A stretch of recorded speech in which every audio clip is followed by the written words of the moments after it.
Gusto nyo malaman kung magkano sila per hearing? Magkano sir? Sabihin mo na ako. Ha? Wag na, joke lang yan. Lahat ng hearing yan, from Senate to sa House, lahat. Bayad yan, ay bayad.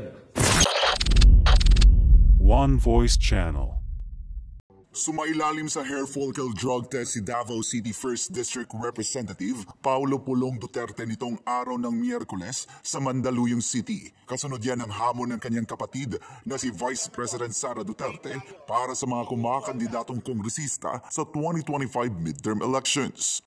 Kahit kaninong challenge, as long as may buhok pa ako, lalo na yung mga young guns ng Congress, ibigay ko na kahit burnik ko. Kung ikaw kandidato ka at wala kang tinatago, ba't di ka magpa-drug test, di ba? To show to your constituents na malinis ka. Nagpa-drug test din sa Davao City ang makakalaban ni Congressman Duterte bilang representante ng unang distrito ng Davao na si PBA Party List Representative Migs Nograles. Yan ay matapos siyang hamunin ni Pulong. Para sa accountability to, para sa transparency to. And we are just doing what's good people want to see or no. Ikatlong beses nang nagpa-hair follicle drug test si Congressman Pulong. Una ay noong hinamon siya ni dating Senador Sonny Trillanes at ang ikalawa ay nitong Agosto ngayong taon matapos siyang maghain ng panukalang batas kaugnay sa mandatory drug testing para sa mga opisyal ng gobyerno. Pero ayon kay Congressman Pulong, hindi lang dapat drug test ang basihan para iboto ang isang kumakandidato.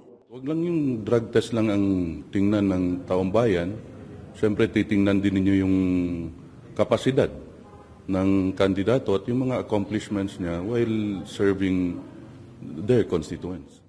Sa tingin naman ni Congressman Pulong, may mga kongresistang hindi kakasa sa hamon ng pangalawang Pangulo. Sa tingin ko, alam nyo na yung sagot. Magpa-drug test na lang sila para magkaalaman na. Imposible naman wala silang pera pang drug test.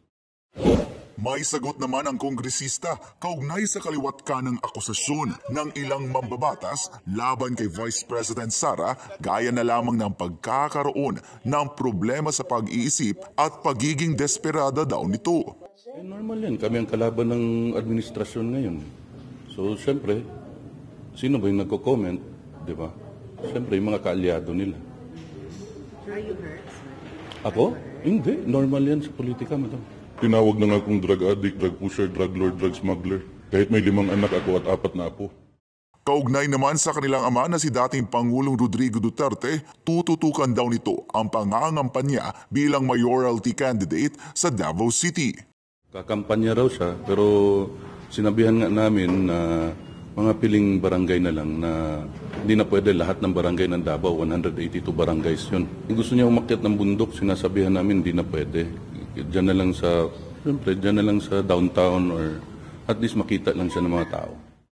Makakalaban ni dating Pangulong Duterte ang dating miyembro ng kanyang gabinete na si Carlo Nograles. Kilala ang mga Nograles na matagal nang katunggalin ng mga Duterte sa politika sa Davao. Sabi rin ni Congressman Pulong, bagamat itinuturing ni dating Pangulong Duterte na kaibigan ang mga Nograles, kabaligtaran naman ito para sa kanya. Kung sa akin, hindi maganda samahan namin ng mga Nograles. Kasi yung tatay nila, ginawa kong drug addict sa Davao way back 1992-94. Doon nag-umpisa yung drug addict ako sa tatay nila. I did not consider them as my friends, ma'am. Patungkol naman sa nagpapatuloy na Quadcom hearing sa war on drugs ng Administrasyong Duterte, may pabirong patama ang kongresista laban dito. Gusto nyo malaman kung magkano sila per hearing? Magkano sir? Sabihin mo na ako. Ha? Wag na, joke lang yan. Lahat ng hearing yan, from Senate to sa House, lahat. Bayad yan, ay bayad. Matatandaan na sinabi naman ni VP Sara na tatakbo ang tatlong Duterte sa pagkasenador pero ni isa ay walang naghain ng kanilang Certificate of Candidacy para sa national elections.